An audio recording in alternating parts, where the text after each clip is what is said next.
ராஜராஜ சோழனின் 1040வது சதய விழாவையொட்டி தஞ்சை மாநகரம் விழாக்கோலம் பூண்டது.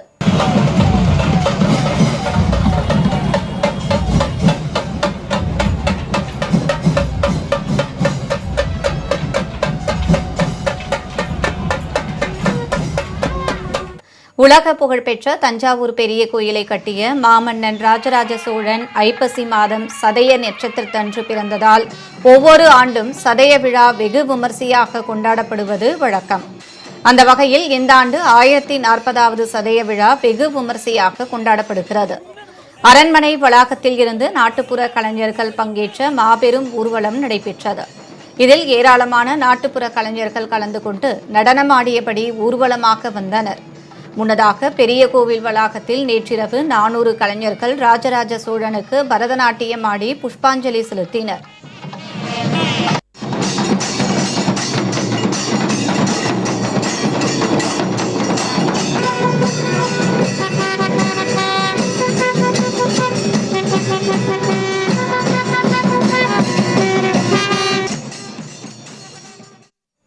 இதனையடுத்து இன்று கோவில் வளாகத்தில் இருந்து யானை மீது திருமறை வீதி உலா தொடங்கி தஞ்சை நகரின் முக்கிய வீதிகள் வழியாக வலம் வந்தது.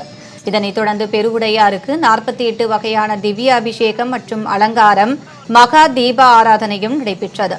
இதில் மாவட்ட ஆட்சியர் பிரியங்கா பங்கஜம் ஸ்ரீலஸ்ரீ, கைலை மாசிலாமணி, தேசிக ஞானசம்பந்த பரமாச்சாரிய சுவாமிகள் உள்ளிட்டோர் கலந்து கொண்டு மாலை அணிவித்து மரியாதை செலுத்தினர்.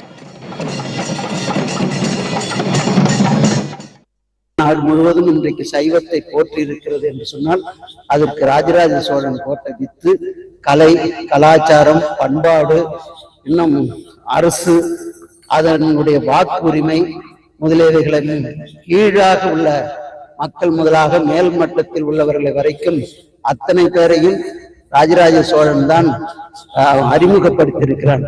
எல்லோருடைய பட்டங்கள் கொடுக்கின்ற போதெல்லாம் தன்னுடைய பெயரை சேர்த்தே கொடுத்திருக்கிறார்.